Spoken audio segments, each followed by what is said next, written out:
तो current affairs के आज के अंक पे हम कुछ महत्वपूर्ण पक्षों को, महत्वपूर्ण टॉपिक को पढ़ने जा रहे हैं, जिसमें से पद्म पुरस्कार 2023 के आपके वितरित किए गए हैं और पहली बार 1954 में आपके पद्म पुरस्कार प्रारंभ किए गए थे।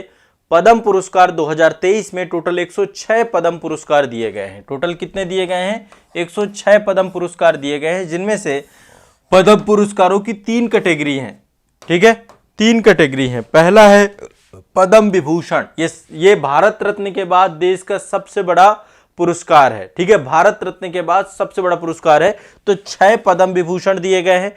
पद्म विभूषण के बाद पद्म भूषण है आपका, 9 पद्म भूषण दिए गए हैं। और पद्म श्री की बात करें तो टोटल 91 पद्म श्री दिए गए हैं। ठीक है, तो एक बार थोड़ा सा पद्म भूषण पुरस्कार कौन कौन से दिए गए हैं और कौन कौन से पद्म विभूषण दिए गए हैं, इन सब के बारे में समझेंगे। देखो, एक छोटी सी बात आप समझने का प्रयास करिए कि भारत में जो पुरस्कार प्रणाली है, ये भारत के लोगों और संस्थाओं को दी जाती है। क्यों? ताकि उनको सम्मानित किया जाए, उनकी पहचान को बढ़ाया जाए और उन्होंने जो कुछ भी कार्य किया है समाज के लिए उसको अप्रिशिएट किया जाए, उसको बेहतर किया जाए। तो ये कई कारण हैं, कई कारणों से भिन्न भिन्न पुरस्कार भिन्न भिन्न क्षेत्रों में दिए जाते हैं। ठीक है, तो पुरस्कारों का क्या महत्व है? किसी भी देश और किसी भी समाज में पुरस्कार क्यों होने चाहिए, क्यों जरूरी है?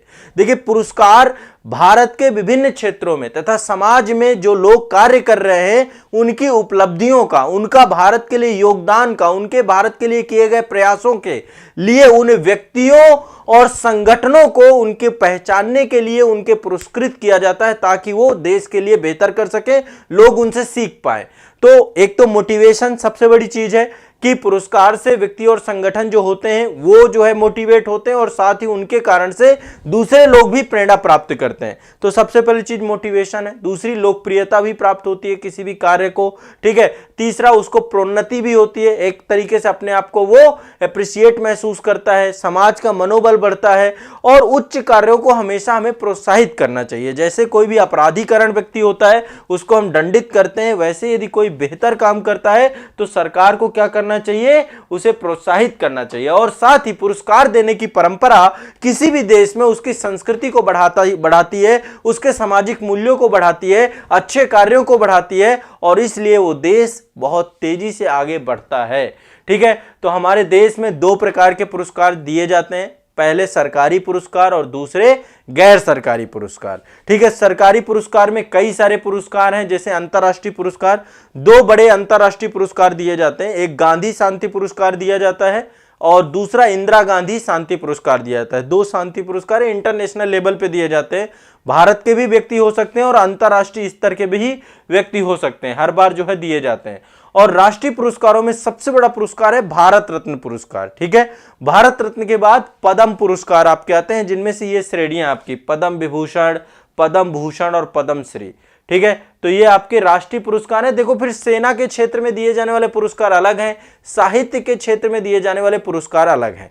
तो देखो, पद्म विभूषण देश का दूसरा सर्वोच्च पुरस्कार है। कौन सा है? दूसरा सर्वोच्च पुरस्कार है, दूसरा सर्वोच्च नागरिक पुरस्कार है, जो किसी क्षेत्र में असाधारण और विशिष्ट सेवा के लिए प्रदान किया जाता है। असाधारण और विशिष्ट सेवा के लिए प्रदान किया जाता है पद्म विभूषण। इसके बाद है आपका पद्म भूषण, ये तीसरा सर्वोच्च नागरिक पुरस्कार है। ठीक है, जो किसी भी क्षेत्र में उच्च और विशिष्ट सेवा के लिए प्रदान किया जाता है। और तीसरा पुरस्कार है पद्मश्री, ये चौथा सर्वोच्च पुरस्कार है, यह भी किसी भी क्षेत्र में विशिष्ट सेवा के लिए प्रदान किया जाता है। तो पहले पद्मश्री मिलता है, फिर पद्म भूषण, फिर पद्म विभूषण, फिर भारत रत्न। वो तो मतलब बहुत बड़ी अवस्था है भारत रत्न की। और कई बार क्या होता है कि भारत रत्न पुरस्कार जो है, आप सोचिए कि कितने बड़े लेवल का पुरस्कार अपने आप में हो जाता है। ऐसे ही सैन्य पुरस्कार होते हैं, वो सेना के क्षेत्र में दिए जाते हैं। कुछ युद्धकालीन वीरता पुरस्कार होते हैं और कुछ शांतिकालीन वीरता पुरस्कार होते हैं। सेना में भी पुरस्कारों की एक परंपरा है। तो जब कभी युद्ध की स्थिति होती है तो वहां पर 3 पुरस्कार दिए जाते हैं। एक होता है आपका परमवीर चक्र, दूसरा होता है महावीर चक्र और तीसरा होता है वीर चक्र। और जब शांति की अवस्था होती है, कोई युद्ध की अवस्था नहीं होती, तो सबसे बड़ा पुरस्कार होता है अशोक चक्र। अशोक चक्र, फिर कीर्ति चक्र और फिर शौर्य चक्र। मतलब ये थोड़ा सा रफली आपको आइडिया रहे तो मैं इसलिए बता रहा हूं। और बाकी विशिष्ट सेवा पुरस्कार अलग होते हैं। ठीक है, तो आज हम वैसे चर्चा करने जा रहे हैं पद्म पुरस्कारों की, जो बहुत इंपॉर्टेंट है। पद्म पुरस्कारों के बारे में आपको जानना है। तो पद्म पुरस्कार 2023 के दिए गए हैं। ठीक है, टोटल संख्या मैंने बताई 106, जिसमें पद्म विभूषण 6 हैं, पद्म भूषण 9 है, पद्मश्री 91 है। अब यहाँ पे देखो पद्मश्री यदि हम पढ़ने लग गए तो बहुत लंबी संख्या हो जाएगी, 91 पुरस्कार थोड़ा ना पढ़ेंगे, तो हम 6 पुरस्कारों की लिस्ट और ये थोड़ा सा 9 पुरस्कार, इन दोनों को लेकर के यहाँ पे एक लिस्ट मैं आप लोगों को दूंगा। पद्म विभूषण सबसे पहले देख लेते हैं कि पद्म विभूषण कितने लोगों को दिया गया है। ठीक है, आप एक लिस्ट बनाना चाहो तो साथ साथ बना भी लेना, या फिर मैं आपको एक स्क्रीनशॉट दे देता हूं, इसमें एक स्क्रीनशॉट आप लोग खींच सकते हो। ठीक है, ये पद्म विभूषण है, मुझे लग रहा है कि आप लोगों को निश्चित तौर पे दिख रहे होंगे, यदि नहीं दिख रहे होंगे तो मैं नाम लेता हूं, आप लोग निश्चित तौर पे इनको क्या करिए, लिख लीजिए सभी लोग। ठीक है, पद्म विभूषण है। पद्म विभूषण देखिए, एक तो ये है बाल कृष्ण दोषी पर्सन है, मरणोपरांत मिला है ये बाल कृष्ण दोषी, ये वास्तुकला से जुड़े हुए हैं, वास्तुकला से। पहले है बाल, पद्म विभूषण की बात करें, टोटल 6 पद्म विभूषण मिले हैं, जिसमें से बाल कृष्ण दोषी एक पर्सन है। हाँ चलो जैसा भी है, दिख रहा है थोड़ा बहुत, और ये गुजरात राज्य से जुड़े हुए हैं। ठीक है, राज्य इनका गुजरात। दूसरे नंबर पे है जाकिर हुसैन साहब। ठीक है, ये कला से जुड़े हुए हैं और महाराष्ट्र से हैं।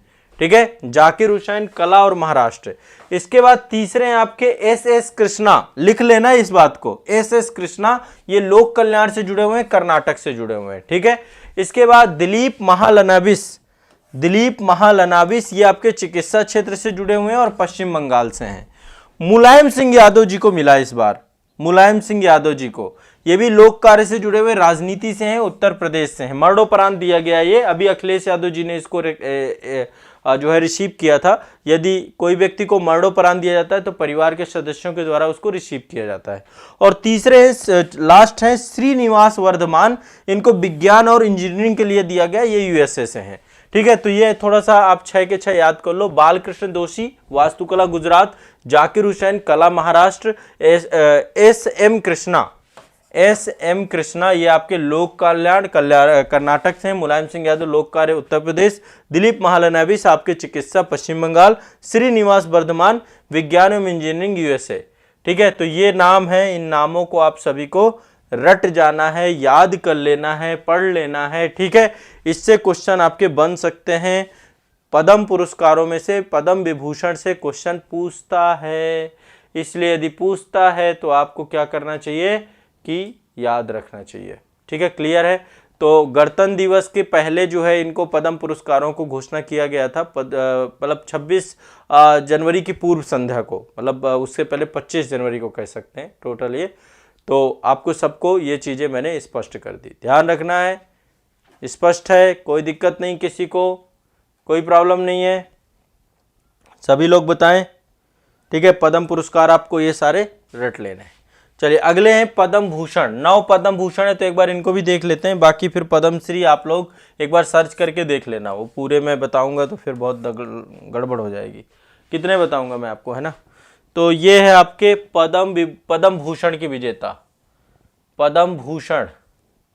पद्म भूषण बहुत फास्ट बता देता हूँ। एस.एल. भैरप्पा, ये साहित्य और शिक्षा से जुड़े हुए हैं, कर्नाटक से हैं। ठीक है, कपिल कपूर साहित्य और शिक्षा दिल्ली से हैं आपके। कुमार मंगलम बिरला, इनको भी मिला है, वाणिज्य और व्यापार से जुड़े हुए हैं आपके, ये महाराष्ट्र से हैं। दीपक धर, ठीक है, दीपक धर जो है आपके विज्ञान और इंजीनियरिंग से जुड़े हुए हैं, महाराष्ट्र से हैं। वाणी जयराम कला से हैं, तमिलनाडु से हैं आपके ये। सुमन कल्याणपुर कला से हैं, ये महाराष्ट्र से हैं। स्वामी चिन्ना जियर, ये आध्यात्मिक जुड़े हुए हैं, तेलंगाना से हैं। कमलेश डी पटेल, ये भी आध्यात्मिक हैं, तेलंगाना से हैं। सुधा मूर्ति, ये समाज सेवा से हैं, कर्नाटक से हैं। ठीक है, तो ये आपको ध्यान रखना है। इतने पद्म भूषण विजेता हैं आपके, एस.एल. भैरप्पा, कपिल कपूर, कुमार मंगलम बेड़ा, दीपक धर, वाड़ी जयराम, सुमन कल्याणपुर, स्वामी चिन्ना जियर, कमलेश डी पटेल, सुधा मूर्ति। ये जो है आपके टोटल क्या है, पद्म भूषण पुरस्कार। ठीक है, पद्म भूषण पुरस्कार से जुड़े हुए लोग हैं। स्पष्ट है सभी को, कोई दिक्कत नहीं है, कोई समस्या नहीं है, कोई समस्या नहीं है किसी को। ठीक है, तो 6 लोग आपके जो पद्म भूषण वाले विभूषण है, ये आपको ज़्यादा याद रखने हैं। बालकृष्ण दोषी जो आपके हैं वास्तुकला क्षेत्र से जुड़े हुए हैं। 2017 में इनको पित्जर पुरस्कार भी मिला था, बालकृष्ण दोषी को, ये पद्म विभूषण जिनको मिला है, ये पहले भारतीय हैं। 2017 में इनको पित्जर पुरस्कार मिला। इसके अलावा पद्मश्री से भी ये सम्मानित किए जा चुके हैं पहले। जाकिर हुसैन साहब के बाद जानते हो, ये तबला वादक रहे हैं। तबला वादक में इनको पता है, इनके फादर जो थे उस्ताद अल्लाह खान के बेटे रहे ये, और भारत सरकार के द्वारा इनको पद्मश्री और पद्म भूषण पहले दिया जा चुका था। ठीक है, इसके बाद SM कृष्णा साहब के बाद पता है, ये कर्नाटक के मुख्यमंत्री भी रहे हैं। ठीक है, 1999 से लेकर के 2004 तक ये कर्नाटक के मुख्यमंत्री रहे हैं SM कृष्णा साहब। ठीक है, इनको मिला है। दिलीप महालनोबिस के बारे में जानते हैं, ये बाल रोग विशेषज्ञ रहे हैं। ये डायरिया से संबंधित जो है बीमारियों को लेकर के काम किया इन्होंने पश्चिम बंगाल में, तो इनको मिला है विशेष कार्य के लिए। इसके बाद मुलायम सिंह यादव जी को बारे में पता है कि समाजवादी पार्टी के संस्थापक रहे उत्तर प्रदेश में, मुख्यमंत्री रहे उत्तर प्रदेश के। ठीक है, और इसके बाद श्रीनिवास वर्धमान को, ये भारतीय अमेरिकी गणितज्ञ रहे हैं, आपके गणितज्ञ रहे हैं, साइंस और इंजीनियरिंग से जुड़े रहे हैं आपके। ठीक है, तो इनके बारे में भी आपको ध्यान रखना है। ठीक है, तो ये आपके पद्म विभूषण है, टोटल के टोटल 6 पद्म विभूषण दिए गए हैं। इनको आपको रट के रखना है सभी को। क्लियर है, स्पष्ट है, कोई भी दिक्कत नहीं है। अब चलिए, अब मैं आपको बहुत महत्वपूर्ण चीज सिखाने जा रहा हूं, वो है आपको एक नए पुरस्कार। इन पुरस्कारों से भी क्वेश्चन हर बार पूछे जाते हैं, और आमतौर पे बहुत सारे बच्चे ये पुरस्कार करके नहीं जाते हैं। अगला भी पुरस्कार ही है, और ये ऐसे पुरस्कार हैं जो कि आप सभी से पूछे जाएंगे। ये है आपके अगले साहित्य अकादमी पुरस्कार। पद्मश्री हो गया, साहित्य अकादमी पुरस्कार। देखो, 2 पुरस्कार दिए जाते हैं। एक तो आपका ज्ञानपीठ पुरस्कार है। ज्ञानपीठ पुरस्कार सर्वोच्च पुरस्कार है। किस क्षेत्र का सर्वोच्च पुरस्कार है? साहित्य के क्षेत्र का सबसे बड़ा पुरस्कार है आपका ज्ञानपीठ पुरस्कार। कौन सा है? ज्ञानपीठ पुरस्कार, सबसे बड़ा पुरस्कार है आपका। उसके बाद दूसरा पुरस्कार आता है आपका साहित्य अकादमी पुरस्कार। ठीक है, तो 2 पुरस्कार है। पहले दोनों पुरस्कार में क्या डिफरेंसेस हैं, एक बार रफली आपको ये जानना चाहिए। साहित्य अकादमी पुरस्कार और ज्ञानपीठ पुरस्कार, इन दोनों के लिए मैं आपको बहुत सारे क्वेश्चंस आपके जो होंगे वो मैं कवर करा दूंगा। ठीक है, तो देखो, एक तो आपका ये है, अभी इसको लेकर के भी मैं ज्ञानपीठ भी आज आपको बताने वाला हूँ, दोनों अवार्ड बताने वाले। ये ज्ञानपीठ पुरस्कार है आपका, भारतीय ज्ञानपीठ पुरस्कार। तो ये आपका जो ज्ञानपीठ पुरस्कार होता है, ये भारत का सर्वोच्च साहित्यिक पुरस्कार है। ठीक है, और इसके बारे में ध्यान रखिएगा, ये केवल एक भारतीय नागरिक को प्रतिवर्ष दिया जाता है। कितने को दिया जाता है? केवल एक भारतीय नागरिक को, केवल एक भारतीय नागरिक को प्रतिवर्ष दिया जाता है। एक भारतीय नागरिक को दिया जाता है। अब इसको किसको दिया जाता है? जो साहित्य के क्षेत्र में काम कर रहा है। भारतीय संविधान की 8वीं अनुसूची में जो 8वीं अनुसूची में 22 भाषाएं हैं, उसमें साहित्यिक कृति करता है, या अभी हाल ही में जोड़ दिया गया है प्लस अंग्रेजी भाषा में। यदि इन 2 में कोई कार्य कर रहा है तो उसको क्या मिलेगा? आपको ज्ञानपीठ पुरस्कार दिया जा सकता है। भारतीय संविधान की 8वीं अनुसूची की भाषा जो आपकी है, और साथ ही अंग्रेजी। ठीक है, अंग्रेजी को अभी हाल ही के 4-5 साल पहले जोड़ा गया है, तो ये पुरस्कार इतने लोगों को प्रारंभ किया जाता है। ज्ञानपीठ पुरस्कार में 11 लाख रुपए की नगद राशि दी जाती है, एक प्रशस्ति पत्र दिया जाता है, और ये देवी सरस्वती हैं, वाग देवी बोलते हैं इनको, वाग देवी की प्रतिमा दी जाती है, देवी सरस्वती की प्रतिमा दी जाती है, कांस्य प्रतिमा है। ये आप देख पा रहे हैं, ज्ञानपीठ पुरस्कार ही है। तो एक प्रशस्ति पत्र होता है, ये प्रशस्ति पत्र है आपका, और वाग देवी की प्रतिमा होती है। ठीक है, तो ज्ञानपीठ पुरस्कार के बारे में आपको जानना चाहिए। ठीक है, अंग्रेजी में 2018 में पहला पुरस्कार दिया गया था अमिताभ घोष जी को। किसको दिया गया था? अमिताभ घोष जी पहले परिसन थे आपके, जिनको अंग्रेजी भाषा में दिया गया था। ठीक है, ज्ञानपीठ पुरस्कार। अब मैं पहले साहित्य अकादमी पुरस्कार आपको बता देता हूं, इसके बाद ज्ञानपीठ के बारे में भी लिख लेंगे।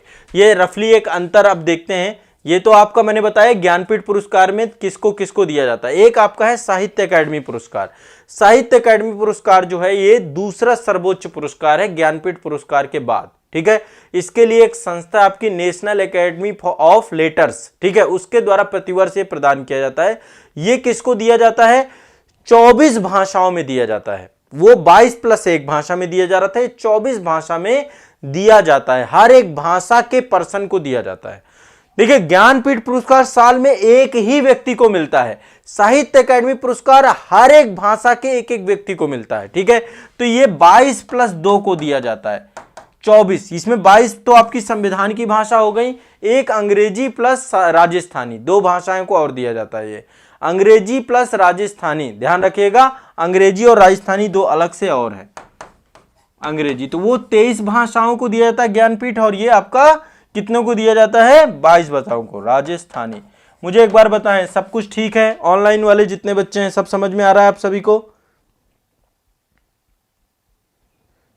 बताइए।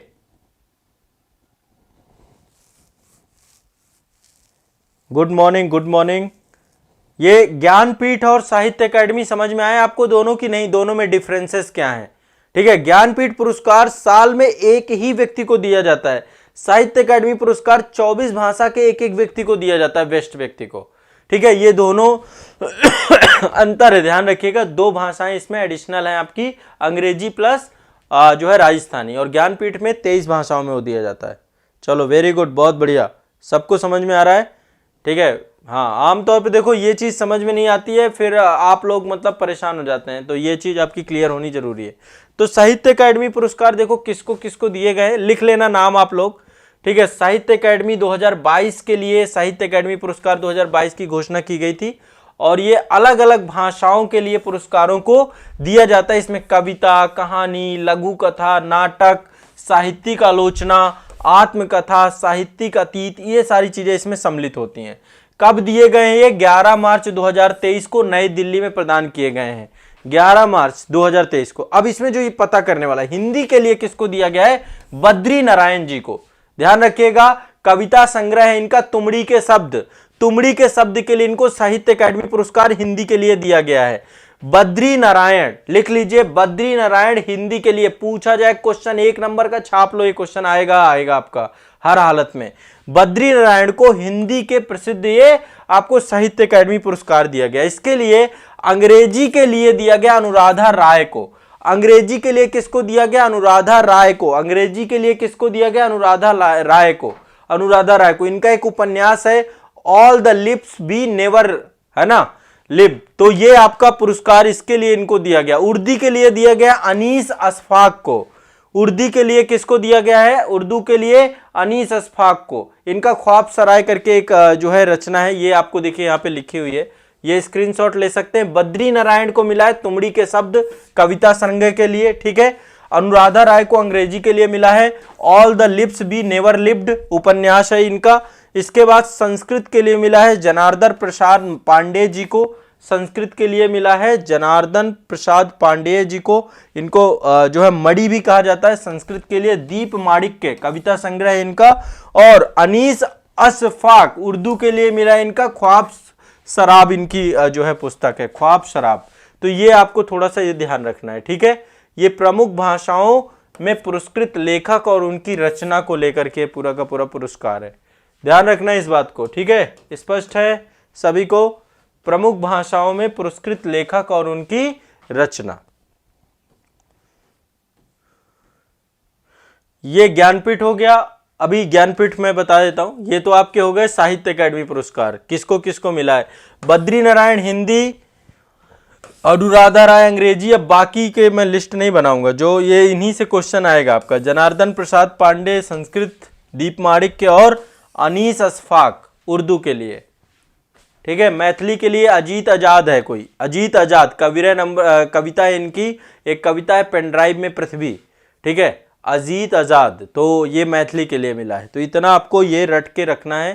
ठीक है, अब बात करते हैं हम लोग, अगला है ज्ञानपीठ पुरस्कार। ज्ञानपीठ के बारे में मैंने बता दिया था आपको, 22 भाषाओं प्लस अंग्रेजी में दिया जाता है। ठीक है, एक भारतीय व्यक्ति को, एक भारतीय नागरिक को दिया जाता है। तो ज्ञानपीठ पुरस्कार देखिए, साहित्य में सर्वोच्च पुरस्कार है ये, और भारतीय ज्ञानपीठ पुरस्कार की स्थापना 1965 में की गई थी। 1965 से दिया जाना चालू किया गया था। कब से दिया गया था? 1965 से। कब से दिया गया था? 1965 से। ठीक है, कोई भी व्यक्ति जो भारतीय संविधान की 8वीं अनुसूची में 22 भाषाओं में से किसी एक भाषा में लिखता है, ठीक है, उसको जो है ये पुरस्कार प्राप्त होता है, प्लस अंग्रेजी। ठीक है, और 1965 में सबसे पहले मिला था जी शंकर कुरूप को। किसको मिला था? जी शंकर कुरूप पहले व्यक्ति हैं जिनको ज्ञानपीठ पुरस्कार दिया गया था। जी शंकर कुरूप को, ये किस भाषा से जुड़े हुए थे? मलयालम भाषा से। साल में एक ही व्यक्ति को दिया जाता है ये, मलयालम। मलयालम आपकी केरल में बोली जाती है। तो पहले व्यक्ति जी शंकर कुरूप थे जिनको 1965 में ज्ञानपीठ पुरस्कार दिया गया था। ठीक है, अभी तक क्या है ना, 57वां 57th ज्ञानपीठ पुरस्कार दिया जा चुका है। 57th ज्ञानपीठ पुरस्कार 2022 के लिए दिया गया था। अब ये किसको दिया गया था मैं आपको अभी बता देता हूं। ठीक है, तो ज्ञानपीठ पुरस्कार साहित्य के क्षेत्र में 1965 में दिया जाना शुरू हुआ। 11 लाख की राशि इसमें दी जाती है। प्रथम विजेता जी शंकर कुरूप थे मलयालम भाषा से। भारत में पहली महिला जो थी जिसको ये मिला था वो थी आशा पूर्णा देवी। पहली महिला जो बांग्ला भाषा से जुड़ी हुई है, आशा पूर्णा देवी को पहली महिला है जिसको दिया गया था। और अभी जो सबसे बड़ी बात है कि अभी जो विजेता थे आपके, ये दामोदर माउजो थे। 2021-22 के लिए ये आपका दिया गया था 57वां। कौन है? दामोदर माउजो। दामोदर माउजो किस भाषा से जुड़े हुए हैं? कोंकणी भाषा से जुड़े हुए हैं आपके। कोंकणी भाषा गोवा की भाषा है आपकी, कोंकण प्रदेश की। तो कोंकणी भाषा के उपन्यास दामोदर माउजो को ज्ञानपीठ पुरस्कार दिया गया है। 57th ज्ञानपीठ पुरस्कार 2021-22 का ये दिया गया है, इनको ध्यान रखिएगा। 57th ज्ञानपीठ पुरस्कार दिया गया है इनको। ठीक है, और ये आपको ज्ञानपीठ पुरस्कार में आप सभी को पता है 11 लाख रुपए, एक प्रशस्ति पत्र, वाग देवी की कांस्य प्रतिमा आपको प्रदान की जाती है। ठीक है, अब यहाँ पे 57वां मैंने आपको बताया, ये पर्सन का नाम याद कर लो, दामोदर माउजो को। गोवा के उपन्यासकार हैं, कथाकार हैं, आलोचक हैं, निबंधकार हैं। ठीक है, और इनको जो है पहले 1983 में साहित्य अकादमी पुरस्कार भी मिल चुका था कोंकणी में। 1965 में ज्ञानपीठ पुरस्कार के विजेताओं की सूची कौन कौन सी रही है? एक तो आपके 2021-22 के लिए दामोदर माउजो कोंकणी के लिए, रट लो ये, इससे ये आपका 57th है। इसके अलावा 56 जो आपको मिला था वो मिला था नीलामणि फूकन को, ये भी ध्यान रखिएगा, नीलमणि फूकन। ठीक है, असामी लैंग्वेज है आपकी, असामी लैंग्वेज के लिए, असमिया के लिए, असमिया कवि थे आपके नीलामणि फूकन, ये भी आपको याद रखना है। और 2019 का जो आपको मिला था 55, ये अक्कीतम अच्युतन नंबूदरी को मिला था, मलयालम के थे ये आपके, अक्कीतन अच्युतन नंबूदरी को, इनको मिला था आपका ये 56वां मिला था, फिर 55वां मिला था। तो ये कम से कम टॉप 3 आपको याद रखना चाहिए। 2018 का याद इसलिए रख लो क्योंकि ये पहले व्यक्ति हैं जिनको अंग्रेजी में मिला था। पहले केवल 22 भाषाओं में दिया जाता था, 22+1 कर दिया गया है। तो अमिताभ घोष पहले व्यक्ति थे 2018 में जिनको अंग्रेजी का पहला ज्ञानपीठ पुरस्कार दिया गया। ठीक है, और 2017 में हिंदी के लिए मिला था कृष्णा सोबती को, कृष्णा सोबती को। तो ये थोड़ा रफली आपको याद रखना है। 2021-22 वाला दामोदर माउजो कोंकणी के लिए, 2020 का आपका जो है ये नीलामणि फूकन असमी के लिए, 2022 में अक्कीतन अच्युतन नंबूदरी मलयालम के लिए, 2018 में अमिताभ घोष अंग्रेजी के लिए। ये रट लो, क्वेश्चन आते हैं, बाद में दिक्कत होगी। ठीक है, 2017 में आपका कृष्णा सोबती को हिंदी के लिए मिला था। ठीक है, लिख लिया सभी ने? सभी ने सब हैंड रिटन नोट्स में लिखेंगे आपको। ठीक है, हैंड रिटन नोट्स में मिलेगा, सबको ध्यान रखें। साहित्य अकादमी पुरस्कार मैथिली भाषा में अजीत आजाद को मिला था। अजीत आजाद किसको? ये एक ही मिलता है ज्ञानपीठ। ठीक है, ज्ञानपीठ एक ही मिलता है, और मैथिली में आपका साहित्य अकादमी पुरस्कार दिया गया था अजीत आजाद को। ठीक है, पेन ड्राइव में पृथ्वी उनकी कविता संग्रह है। तो ये आपको रट जाना है सभी को। चलिए, तो ये आपका ये ज्ञानपीठ पुरस्कार है। ठीक है, ये ज्ञानपीठ पुरस्कार है। चलिए अब आगे चलते हैं। अगला देखिए, हमारे देश में ज्ञानपीठ पुरस्कार को लेकर के मैं थोड़ा सा यहाँ पे कुछ फैक्ट है। ठीक है, और पहले जी शंकर कुरूप मैंने आपको रटवा दिया। ठीक है, मलयालम साहित्य के लिए है, और इन्होंने द ग्रेट पोएट करके एक निबंध लिखा था, उसके लिए मिला था। 2018 में अंग्रेजी लेखिका आपकी हैं, कौन है? अमिताभ घोष, 2018 में अंग्रेजी के लिए मिला था। और पहली महिला आशा पूर्णा देवी, उनको 1976 में मिला था। इसके बाद ये बंगाली लेखिका की थी। 2021 और 20 में हालिया ज्ञानपीठ पुरस्कार ये नीलमणि फूकन जी जूनियर को मिला, और दामोदर माउजो को मिला 2021-22 वाला दामोदर माउजो। ठीक है, कोंकणी उपन्यासकार। तो ये आपके बहुत इंपॉर्टेंट। देखिए हाल ही में आईबीए के द्वारा जो है महिला विश्व बॉक्सिंग चैंपियनशिप 2023 का 13वां संस्करण का आयोजन किया गया था। आईबीए का मतलब है अंतरराष्ट्रीय बॉक्सिंग एसोसिएशन, ठीक है। इसके द्वारा 15 से 26 मार्च 2023 तक जो है महिला विश्व बॉक्सिंग चैंपियनशिप का 13वां संस्करण का आयोजन किया गया था। कहां पे किया गया था? नई दिल्ली में। आयोजन कहां किया गया था? नई दिल्ली में, ठीक है। और देश की जो चूंकि वुमेन चैंपियनशिप थी तो देश की महिलाओं के द्वारा फिर देश को गौरवान्वित किया गया है। 4 गोल्ड मेडल मिले हैं, ठीक है। कितने मिले हैं? टोटल 4 गोल्ड मेडल मिले हैं। इसमें 4 गोल्ड मेडल मिले हैं। अब 4 गोल्ड मेडल कौन कौन से हैं एक बार सभी देख लीजिएगा। तो ये आपको महिला विश्व बॉक्सिंग चैंपियनशिप 2023 का 13वां संस्करण था और 13वें संस्करण का आयोजन अंतरराष्ट्रीय बॉक्सिंग एसोसिएशन आईबीए के द्वारा करवाया गया। 15 मार्च से 26 मार्च 2023 तक ये चला है आयोजन, ठीक है। तो ये कहां पे हुआ है? नई दिल्ली में आयोजन किया गया है और यहां पे भारत को 4 स्वर्ण पदक मिले हैं, जिनमें से नाम लिख लीजिए, नाम आप लोग लिख लीजिए सभी। पहले तो है नीतू धनघास, ठीक है। नीतू घनघास इनको मिला है। स्वीटी बूरा, निकहत जरीन, लवलीना बोरगोहेन, ठीक है, बोरगोहेन, लवलीना बोरगोहेन, नीतू धनघास, स्वीटी बूरा, निकहत जरीन, लवलीना बोरगोहेन, इनको जो है क्या है आपको गोल्ड मेडल मिला है। जिसमें से निकहत जरीन ने 6 बार की जो विश्व चैंपियनशिप विजेता एमसी मैरी कॉम है उनके साथ ही 2 बार ये पाने वाली दूसरी भारतीय महिला बन गई है, ठीक है। तो यहां पे देखिए ये एथलीट के नाम है।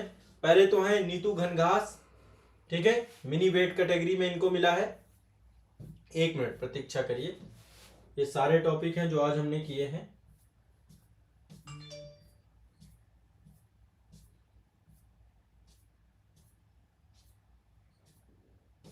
हाँ, एक बार लिस्ट आप लोग बना लो। ये देखो ये क्वेश्चन आपके आएंगे ही आएंगे हर हालत में। तो नीतू घनघास 48 किलोग्राम, ठीक है, गोल्ड मेडल मिला है इनको। दूसरे पर्सन है आपकी ये लाइट वेट कैटेगरी में है आपकी, ये भी स्वीटी बूरा, मतलब ये हैवी वेट में है, ठीक है। हैवी वेट में 81 किलोग्राम में इनको मिला है। और तीसरी पर्सन है निकहत जरीन, 50 किलोग्राम कैटेगरी में भारत में इनको मिला है। और चौथी है आपकी यहाँ पे ये है, ठीक है। 4 लोग हैं। अब ये 4 पर्सन कौन कौन से हैं, चारों के नाम मैं आपको यहाँ पे बता देता हूँ। ये है आपकी नीतू घनघास, ठीक है, नीतू घनघास 48 किलोग्राम में गोल्ड मेडल मिला है आपका इनको। और इससे पहले इन्होंने 2022 में राष्ट्रमंडल खेल में गोल्ड मेडल जीता था, ठीक है। तो ये पर्सन है। और दूसरा जो है भारत की विश्व महिला मुक्केबाज जो है आपकी ये स्वीटी बूरा है, 81 किलोग्राम में इनको मिला है, ठीक है। और एमसी मैरी कॉम ने जो है 2002, 2005, 2006, 2008, 2010, 2018 में जो है टोटल 6 बार जो है इस प्रतियोगिता को जीता था। तो एमसी मैरी कॉम इस बार की ब्रांड एम्बेसडर थी, ठीक है। महिला विश्व बॉक्सिंग चैंपियनशिप की MC Mary Kom brand ambassador और फरहान अख्तर भी ब्रांड एम्बेसडर थे, ठीक है। ध्यान रखना इस बात को, ठीक है। और इसके अलावा देखो एमसी मैरी कॉम ने 6 बार जीता था। सरिता देवी ने 2006 में जीता था। जेनी आर.एल इन्होंने भी 2006 में जीता था। लेखा केसी इन्होंने भी 2006 में 3 जो है महिलाओं ने जीता था। और निकहत जरीन इन्होंने 2022 में जीता है, ये मतलब कि दूसरी बार इन्होंने जीता है। तो ये आपके 2 नाम हो गए। पहला आपका हो गया नीतू घनघास, ये रट लो आप, नीतू घनघास। दूसरा स्वीटी बूरा और तीसरा है आपका ये निकहत जरीन, निकहत जरीन, ठीक है। इन्होंने जो है दूसरी बार जीता है ये। और ये है लवलीना बोरगोहेन, लवलीना बोरगोहेन, ठीक है। ये आपको नाम याद होने चाहिए और इनसे ही आपके क्वेश्चंस आएंगे, तो ये ध्यान रखना, ठीक है। तो इंदिरा गांधी स्पोर्ट कॉम्प्लेक्स में ये आयोजन था। 15 से 26 मार्च नई दिल्ली में आयोजन किया गया है। और इसके 2023 के मेजबानी जो है आपका भारत ने किया है। तीसरी बार भारत ने मेजबानी किया है इसका। एमसी मैरी कॉम और बॉलीवुड अभिनेता फरहान अख्तर को ब्रांड एम्बेसडर बनाया गया है, ठीक है। तो ये भी आपको ध्यान रखना है। इतिहास में तीसरी बार भारत के द्वारा इसको क्या किया गया है, मेजबान देश के तौर पे भारत रहा है। तो ये आपको रट जाना है, इसके बारे में आपको याद रखना है, ठीक है। तो ये आपका आईबीए से जुड़ा हुआ था। आज के लिए इतना ही रखेंगे, आज के लिए इतना ही रखेंगे। हाँ, बॉक्सिंग चैंपियनशिप, विश्व महिला मुक्केबाजी चैंपियनशिप 2023, उससे जुड़े हुए तथ्य फैक्ट आपके ये थे। तो काफ़ी करंट अफेयर से जुड़ा हुआ सेगमेंट हमारा जो है यहाँ पे लगातार डे बाय डे के स्तर पे हम कंप्लीट कर रहे हैं।